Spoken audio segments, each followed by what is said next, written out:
Get out. Call me old-fashioned, but I thought being engaged when you were done with this kind of bullshit. Who the hell do you think you are? I'm the Minister of Justice. You can't do this to me, really. You can try and talk tough standing there in your red underwear. You got 10 words to explain why you wanted your fiancée killed.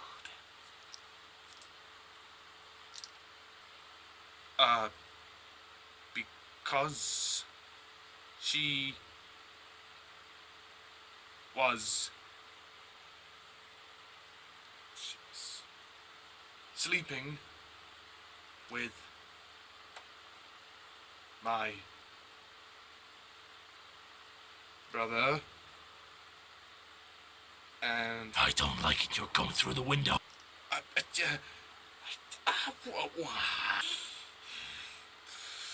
You're going out the fucking window. Hurry up.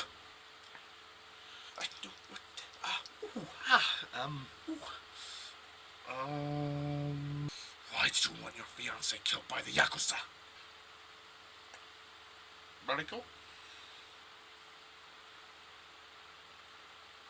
Tell me. Well, you see, I met this woman yesterday, tall, red hair. I mean, I just don't know, she was just irresistible. What? No. It can't be. Hey, Logan. No, it can't be you. Yes. Yes, it is me.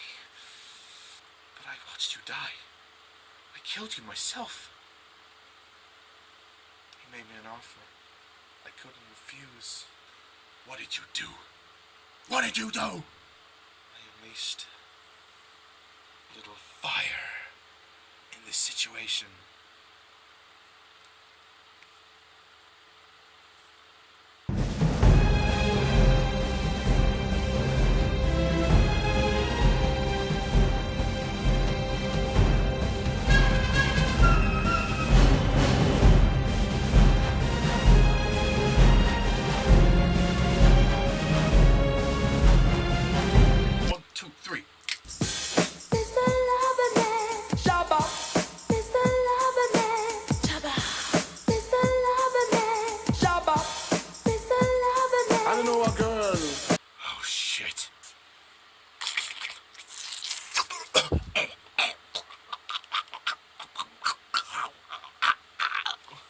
Logan, I made an alliance with a viper to make sure that you were still intoxicated with me. For beyond the grave? Yes. Don't think I didn't make the most of that evening. Huh?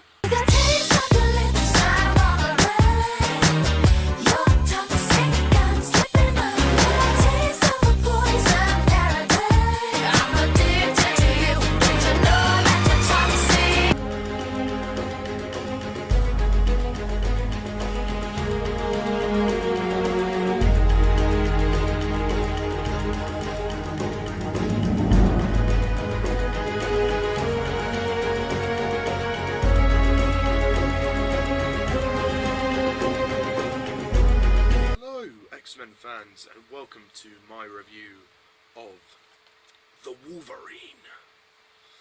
Yes, the 6th X-Men film to be released. Not the actual 6th in chronological timeline, but it is the 6th one to be released. Directed by James Mangold and starring Hugh Jackman, William Lee, Famke, Janssen, and a few other people whose names I cannot pronounce. I do apologise. So, the basic plot of The Wolverine is that it's set pretty much a year after the events of X-Men 3. Wolverine is on the run. He has left the X-Men. He is lingering on. He's haunted by the death of Jean Grey, and she keeps reappearing to him in nightmares and visions. He's living with the emotional guilt of killing the woman he loved, and that leads him on this quest where this young Japanese woman named Yukio, she comes and finds him in a bar and instructs him to go back to Japan and say goodbye to this old friend of his known as Yashida, who's dying. And this old man he once knew in Nagasaki. They Logan saved Yashida from a nuclear explosion. And basically Yashida, press gangs Logan to come back to Japan. Logan says his goodbye. He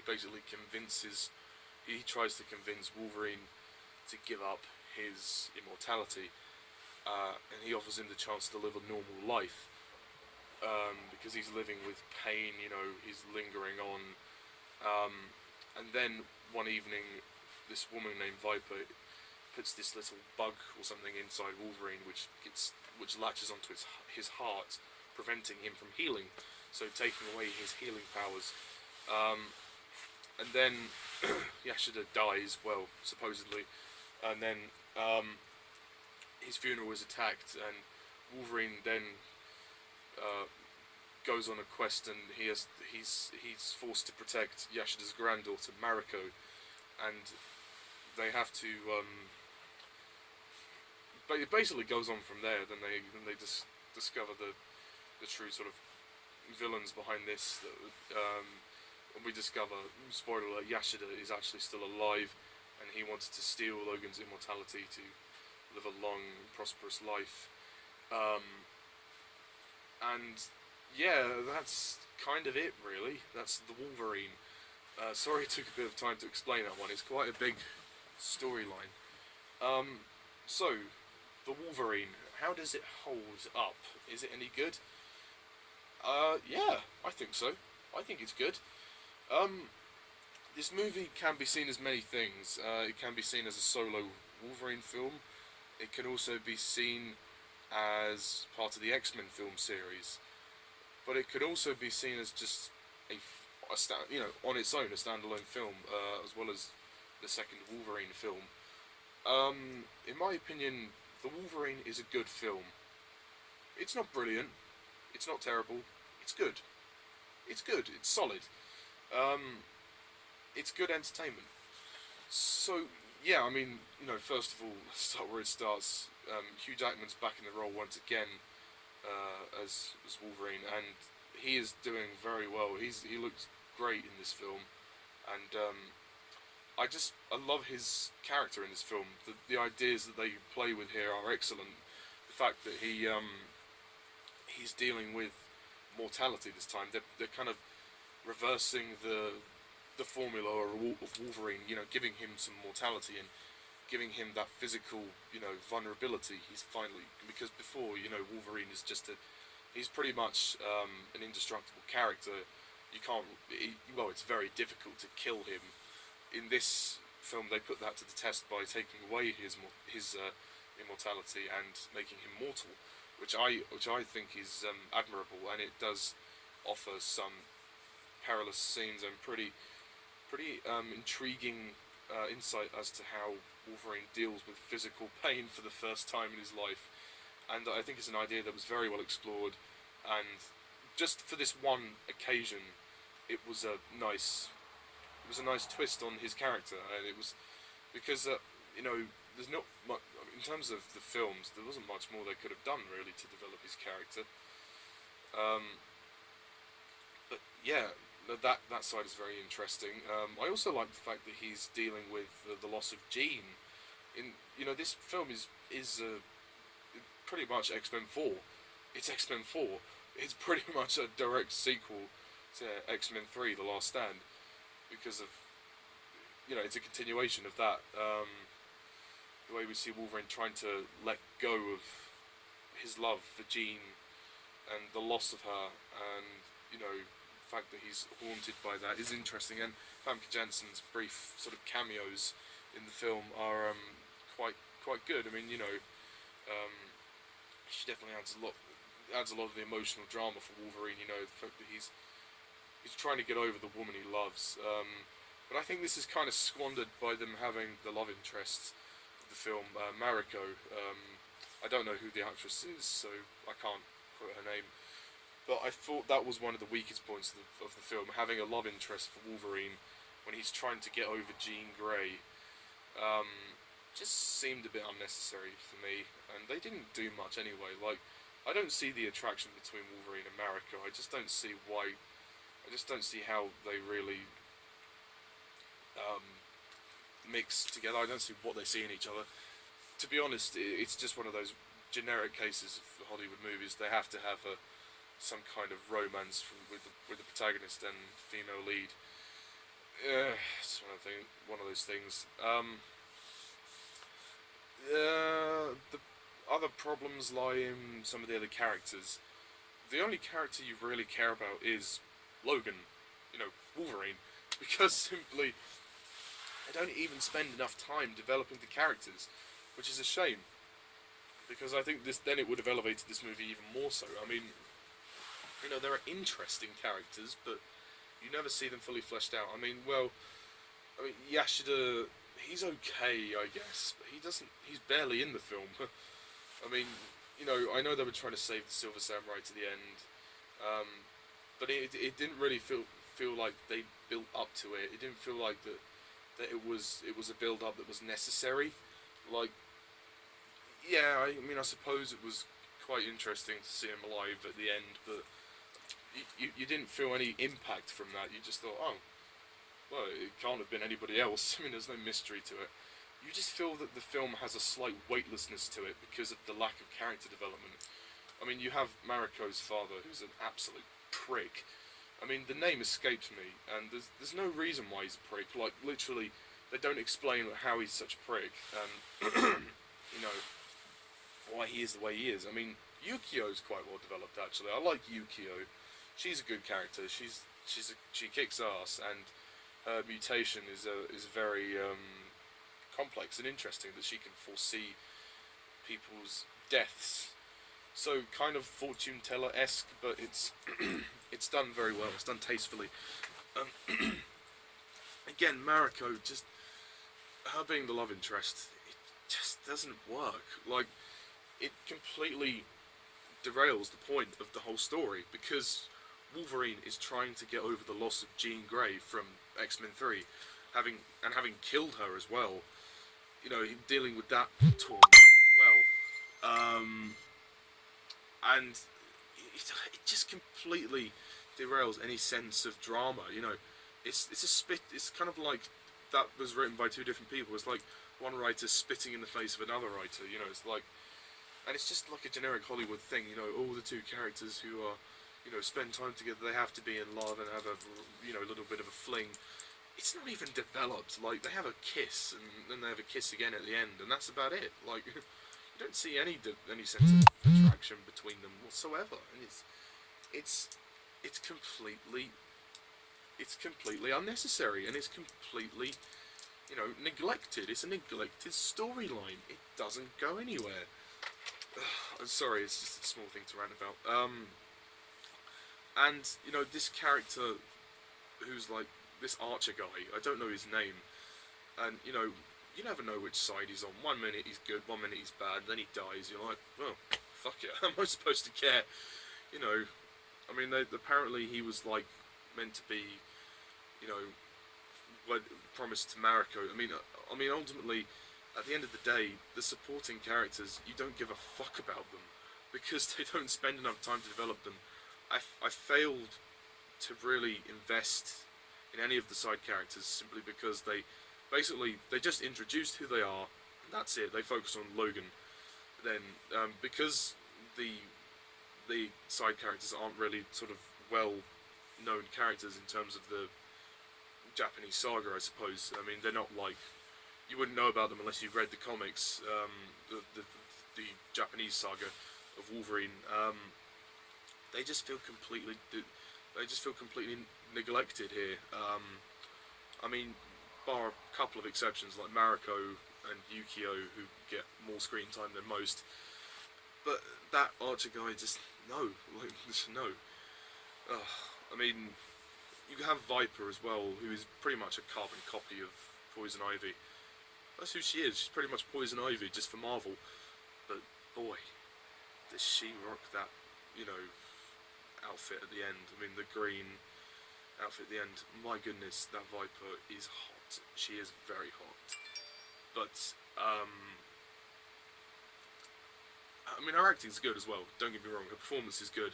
Occasionally gets a little bit over the top.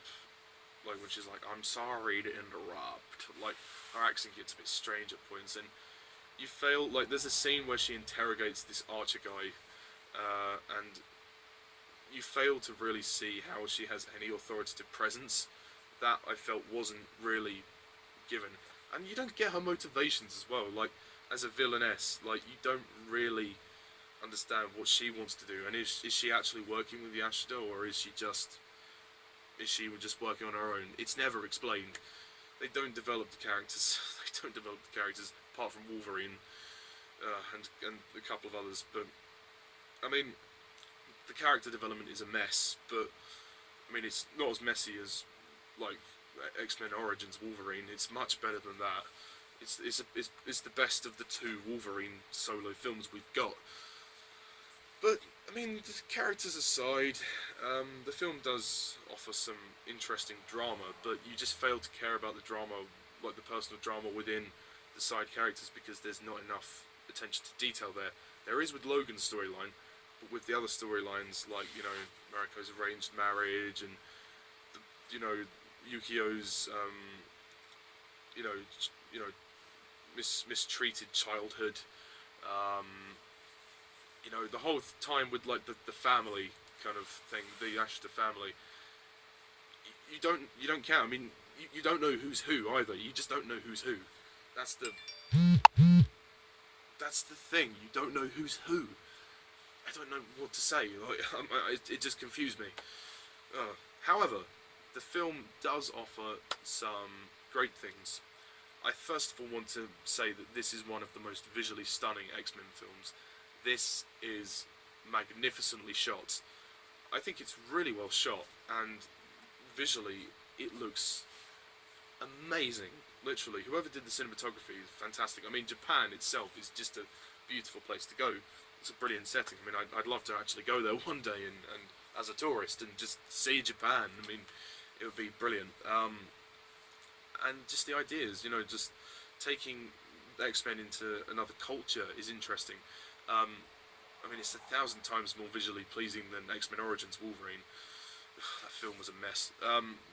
But as for this film, you really get a sense of, deviation. You're going away from that world and coming into this one. There's just a different feel to it. It's the most unique, I think, of the X-Men films. It feels very different. It feels because you're in a different place. It doesn't feel so secluded. You feel like there's a bigger scale. I mean, just especially in the nighttime scenes, when it's very luminous, you really feel that vibrance, that colour. Just the colours excite me. The colours really excite me with this film. I have to be honest. I mean, it's a visual treat, and if you have Blu-ray, get this film on Blu-ray. It looks brilliant, and if you're an X-Men fan, get this film on Blu-ray because it looks visually great. The action sequences are good. The train sequence is brilliant. It's not a patch on the Spider-Man 2 one, but it is still a good train scene. The climax is good. I mean, it can get a bit drawn out at times. And they kind of ripped off Lord of the Rings when Logan gets shot with all the arrows. I think that was like a Lord of the Rings reference, possibly. But it's not a big issue. I mean, there's some good fight sequences at the end. I mean, and it's pretty intense. I mean, Mariko actually, I mean, she's a bit of a damsel in distress. She gets captured a few times, but she does put up a fight, so she's not completely useless, and she does end up, ending everything and, well, killing her grandfather, which is quite intense. That's quite an intense scene. I just didn't like how they cut Wolverine's claws off at the end. I just didn't like that. He basically got his ass kicked in that fight. He got his arse absolutely kicked. There's a very excellent scene when Wolverine has to cut his heart open and remove the little bug that's attached to it. That is a brilliant scene. It's quite graphic. It's quite a graphic film actually. And there's a scene at the beginning actually as well when there's like a nuclear explosion. Logan is protecting Yashida, and then his body like burns to a crisp, and then you see his body slowly form back together, and it's quite gory. But I mean, this film is actually a 15. I think it's the first X-Men film to be rated 15. It's quite violent. I think the action is brutal, and it's hardcore, and it works because Wolverine's a killer. He's a killer as well. That sword fight as well is brilliant. I love that. Also, the funeral scene is quite good. That's quite intense. You see Wolverine really struggling for the first time, which is great. Yeah, I mean, I think this is a great film. It really puts Wolverine to the test. You know, he puts his character to limits that we would never have seen him in the other films. You know, by taking away something that he has, stripping him down to him as a vulnerable human being almost, and you get this. There's a very nice. There are a couple of slow-ish scenes that, you know, but they're not too bad. You just need to take a breather with those. I love all the inner drama, the inner conflict, the emotion. With Wolverine's story, it works. I just think the side characters need more development than I would have cared about that storyline, because I was fucking confused as to what happened with that family and the Archer guy. He was just such a poor character. Like the direction by James Mangold is good. It's not like fantastic, but it's good enough. I like that he takes you out of like America and he puts you in another world, in another culture. That's great. Seeing the culture of Japan in a modern world on the big screen is fantastic, and that gives this film a nudge up for me. Is it the best X-Men film? Probably not, no, but it's a good one. I mean, there's not much of the actual X-Men in this film. It's more just Wolverine and a couple of other mutants. But to me, it does feel like an X-Men film because of the continuity-wise, and it continues after X-Men 3. You could say this is X-Men 4, if you like, and there's a nice mid-credit scene where it sets up Days of Future Past rather well, with Xavier and Magneto making cameos, Patrick Stewart and Ian McKellen, and he says, "You're not the only one with gifts." So this is nice, and Wolverine sees Xavier alive again. So set up for Days of Future Past, very good. So it's linking all the films together, which is nice. Overall, I mean, and the production design is fabulous. I mean, it's Japan, you know, it's brilliant, and the music score is decent. It's all right actually. It's not even decent. It's all right. It's not the best, but it's passable. So overall, I am gonna give the Wolverine an 8 out of 10.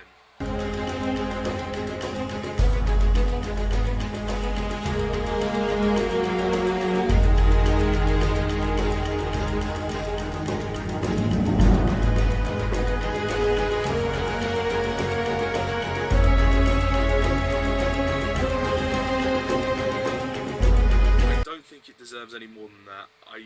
But I do admire this film for what it is. It has good and bad aspects to it, but yeah, I'd happily watch it again. It's a good movie. So that's it for the Wolverine. Tune in next time when I review X-Men Days of Future Past, the 7th film, and then I will be reviewing Apocalypse. I have actually seen Apocalypse, but I'm going to see it again to decide how I really feel about it. So stay tuned for the next 2 reviews. Then I'll be doing the X-Men ranking. Yes, ranking all 8 films together. So that'll be fun. So yeah, I bid you farewell for now, X-Men fans. Thank you all for watching. I'm Mr. Thomas11, and see ya.